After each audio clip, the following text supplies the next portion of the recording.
You're listening to the story. She left their baby at his doorstep, and her powerful father came for blood, a gripping tale of love lost, secrets buried, and a cowboy who thought he'd buried his past until it came back wrapped in a baby blanket with a note that would change everything. The wind howled across the barren Wyoming plains as the sun crept slowly above the frozen horizon. Boone Whitaker stood in the doorway of his remote ranch house, a chipped coffee mug trembling in his weathered hand. After 5 years of near-total isolation, he had grown accustomed to the silence, to the empty wind, and to the ghosts that lived, more in his memory than anywhere else. But this silence was different. This silence was a live dot at his feet. Wrapped in a faded blue blanket was a baby barely weeks old, unmoving, but not crying, and that, more than anything, made Boone's blood run cold. A folded note was tucked beneath the child's tiny fist.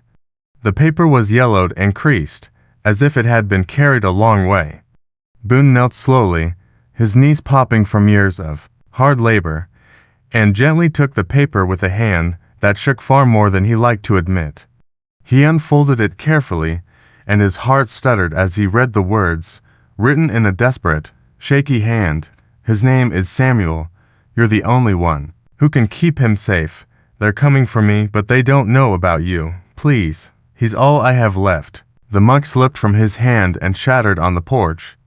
The baby flinched, eyes fluttering open, pale blue eyes, ancient in their stillness, far too knowing for a newborn. Boone staggered back, staring into those eyes, feeling as if time itself had split in half. Those eyes stirred something buried deep in him, pain, memory, recognition. He knew that handwriting. He had seen it before in letters he once held dear, before throwing them into the fire one bitter night long ago. The realization came slow, like a storm gathering over the hills. This baby was not here by accident. This was not a coincidence. Boone scanned the empty landscape beyond the porch, seeking movement, anything that might explain who left the child here and why. But there was nothing but wind and sky. He reached down and lifted the infant carefully. The boy fit in his calloused hands like he belonged there, as if Boone had never forgotten how to hold a child. Yet his heart recoiled.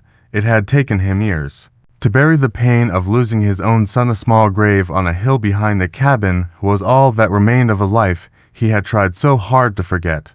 But now, here was this boy, this Samuel. The name sat heavy in his mouth, unspoken. It didn't feel foreign. It felt like fate. He carried the child inside and set him gently on his cot, layering extra blankets for warmth. The fire in the hearth hissed softly, casting dancing shadows on the walls.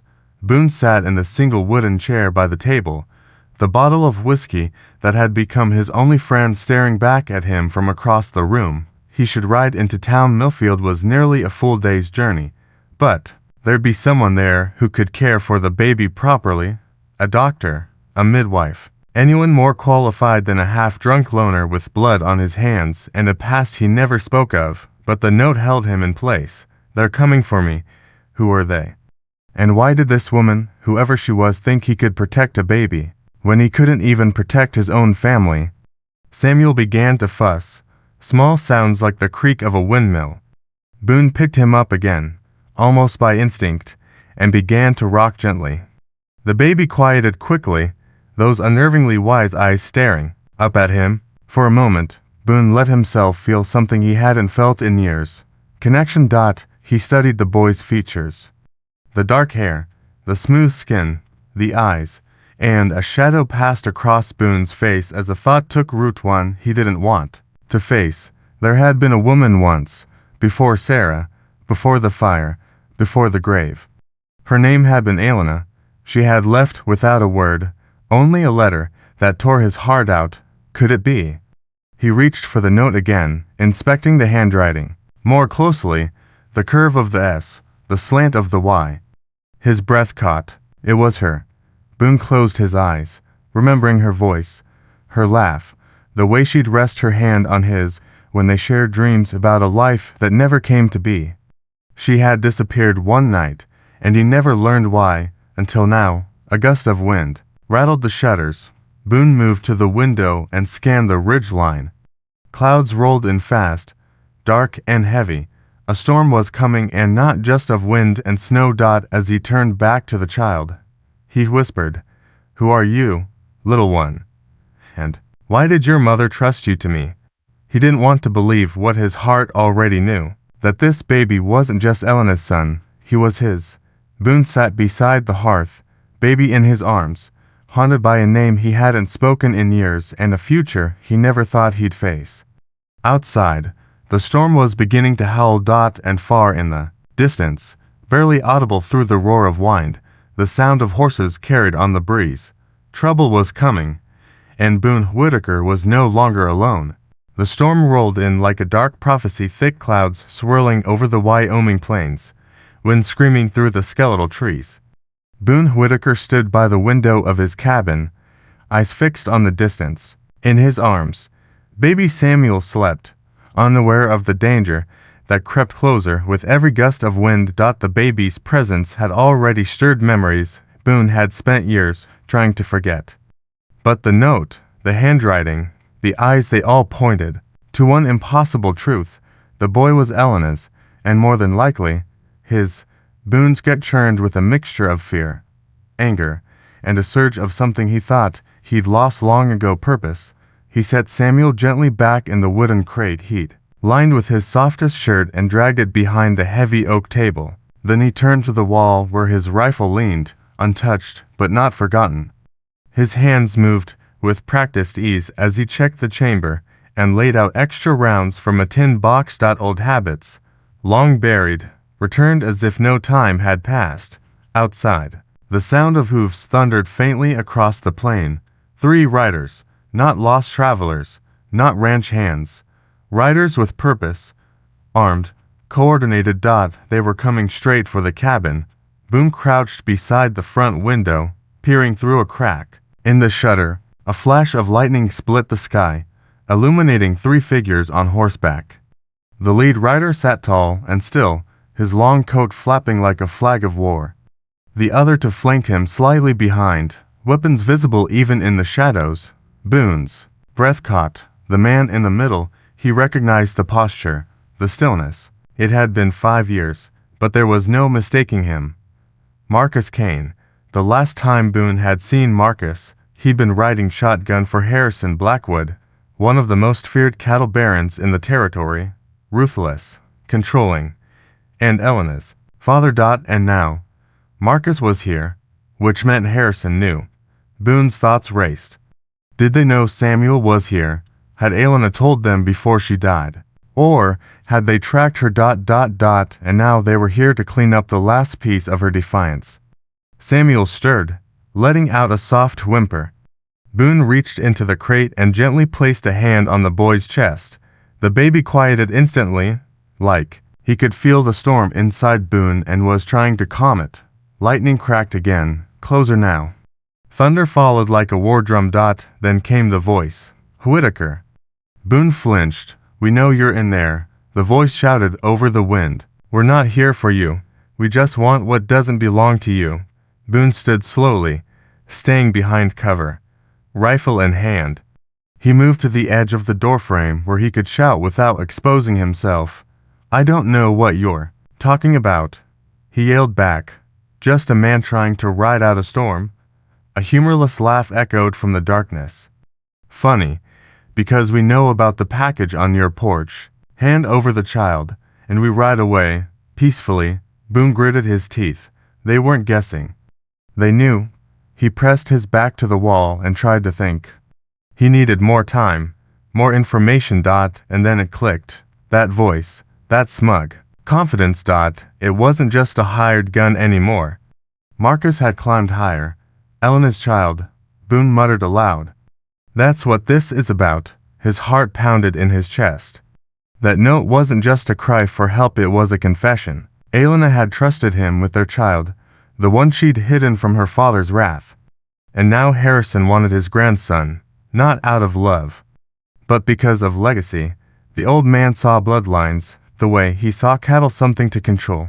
Still doing Harrison Blackwood's dirty work. "Marcus." Boone called out, There was a pause. You know that voice, don't you? Boone pressed, feeling the shift in air. Because I sure know yours. More silence.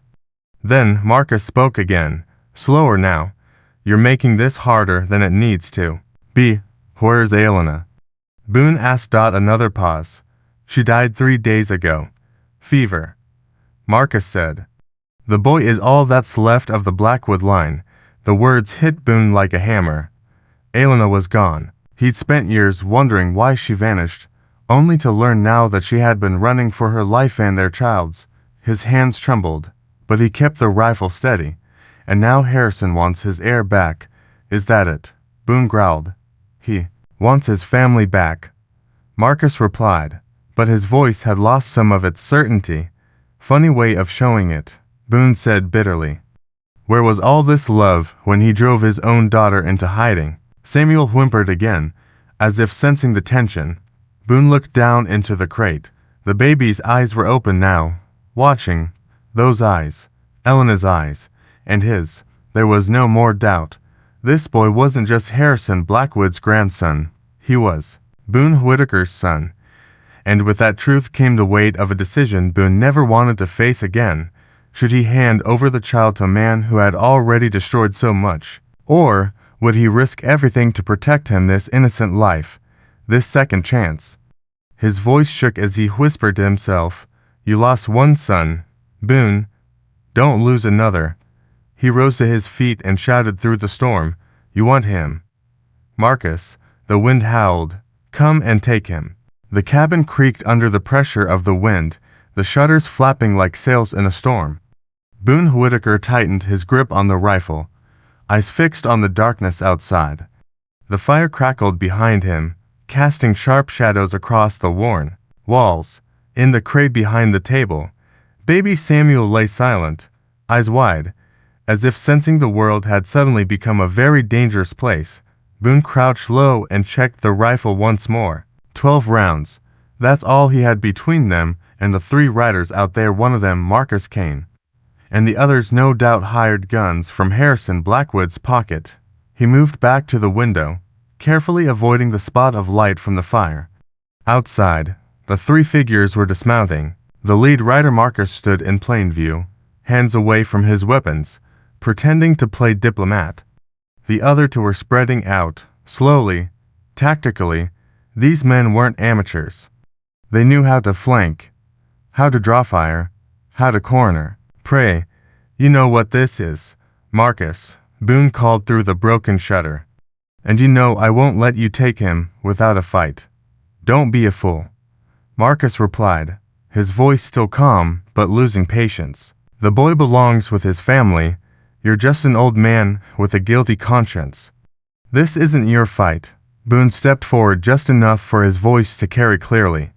Elena trusted me. Me, not Harrison. Not you. The wind gusted, again, slamming the cabin door against its hinges. A long pause followed, and then Marcus spoke once more. Elena is dead. Whitaker. And you're just a ghost she once knew. Harrison wants his grandson home. You can't raise that boy. Look at you hiding out here with nothing but whiskey and regret. Boone didn't answer right away. His eyes drifted to the crate. Samuel was still staring up at the ceiling, but his little fists were clenched now, tucked against the sides of the blanket. Boone remembered the day his own son died. Fever had come fast, and by the time help arrived, there was nothing to be done. He'd held the boy until his tiny heartbeat stopped. Then he'd buried him behind the barn and sealed his heart in the same shallow grave. He hadn't held a child since until now. I know that voice, Boone called out again. And I know where it comes from. Tell me, Marcus, does Harrison know he's got a grandson? Does he know that Elena ran because she was pregnant? Another beat of silence. Then Boone's voice cracked like a whip. Does he know the child is mine? Thunder rolled over the plains, but even it couldn't drown out the silence that followed. Then Marcus stepped closer, his figure visible through the window now, his eyes hard, but confused. Elena left a long time ago, he muttered. You're telling me this boy is yours? Look at his eyes, Boone said. Tell me they're not hers. Tell me they're not mine. Marcus hesitated. Inside the cabin, Samuel stirred. He let out a tiny cry, not a full wail, but a sound raw with need. The noise pulled at something in Boone's chest. A familiar ache. I lost one son already, he whispered. I'm not losing another. Then everything happened at once. A sharp whistle from Marcus. The two riders surged forward. One galloped straight at the front door, firing wildly. The wood splintered. Boone dove aside, rolled, and returned fire. His shot caught the rider in the shoulder, knocking him from the horse. The man screamed but kept moving, dragging himself toward cover behind the water trough. The second rider hit the rear of the cabin. Boone heard the thud of boots against wood, then a violent kick. The back door cracked, and the hinges buckled. Boone dashed toward it, heart racing. Another kick, and the door gave way. The rider burst in, gun drawn. Boone fired twice. The man crumpled to the floor. To down. One to go. And the last one, the most dangerous one, was Marcus. Boone crouched, breathing hard, sweat mixing with the dirt on his forehead. He could hear Samuel crying now, louder this time, frightened by the noise and chaos. Hold on, little one, Boone muttered. Just a little longer. Then a voice spoke from the shadows. You always were stubborn, Whitaker. Boone turned, sharply. Marcus was standing just beyond the broken window, one hand raised, the other near his gun. Rain slicked his hat and coat. His face was calm, but his eyes betrayed something else. Fear. Doubt. Elena didn't die because of you, Marcus said quietly. But she sure didn't die because of him either. She died because she ran. No, Boone said. She died because she refused to let her father own her. Just like I won't let him own our son, your son, Marcus repeated, the words landing heavy in the air. Boone nodded. Elena told me everything in that note. She trusted me to protect him. And I will. For a moment, neither man moved. Then Marcus stepped into the light, his revolver still holstered. You can't win this. Even if you kill me, Harrison will send more. He'll burn this place to the ground. Maybe, Boone said. But if I have to, I'll burn it first.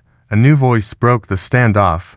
That won't be necessary. Both men turned. A woman stood at the edge of the porch, her cloak soaked with rain, her eyes sharp with purpose. Hello, Marcus, she said coolly, still doing father's bidding. Marcus blinked.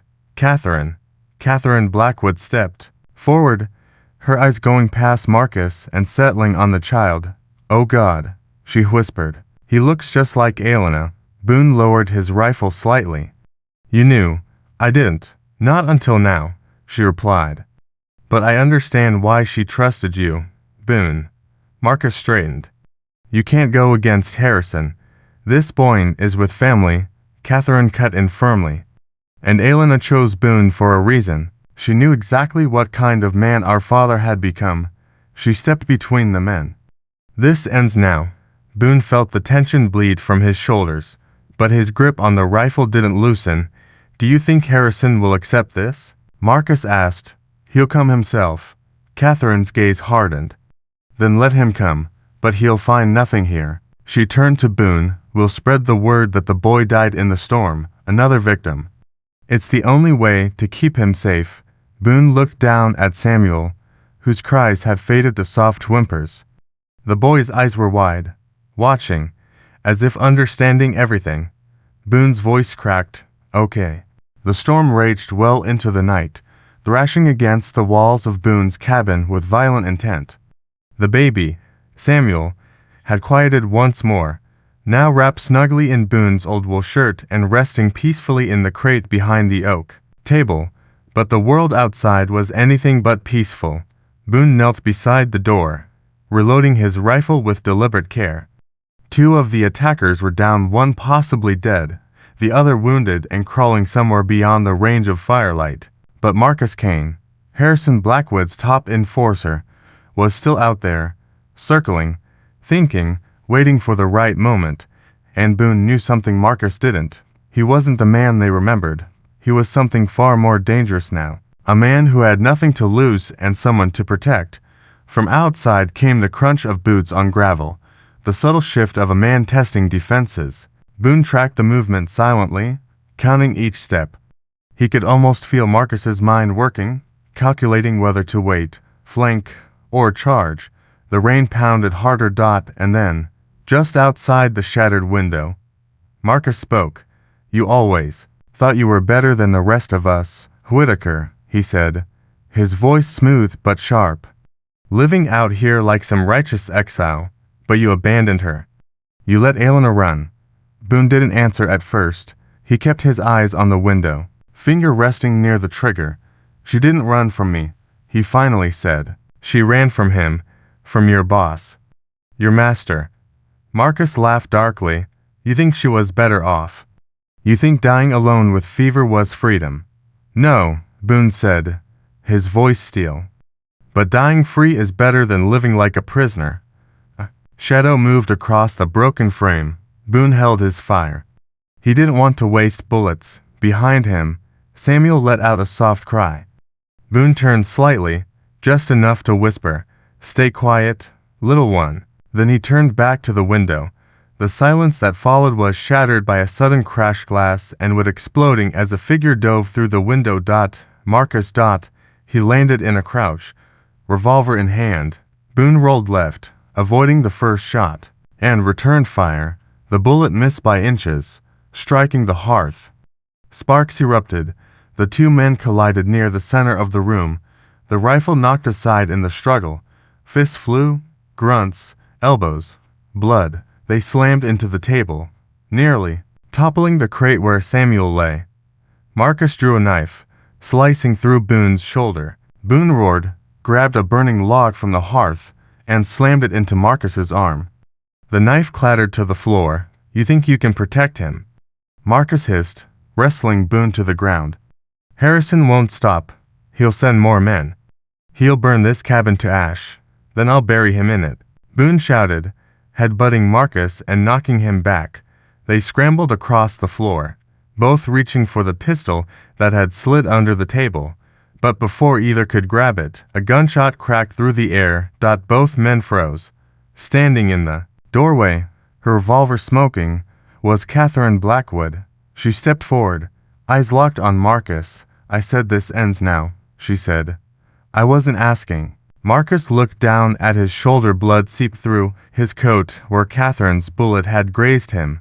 "Miss Catherine," he began. She raised her voice. "I warned you once.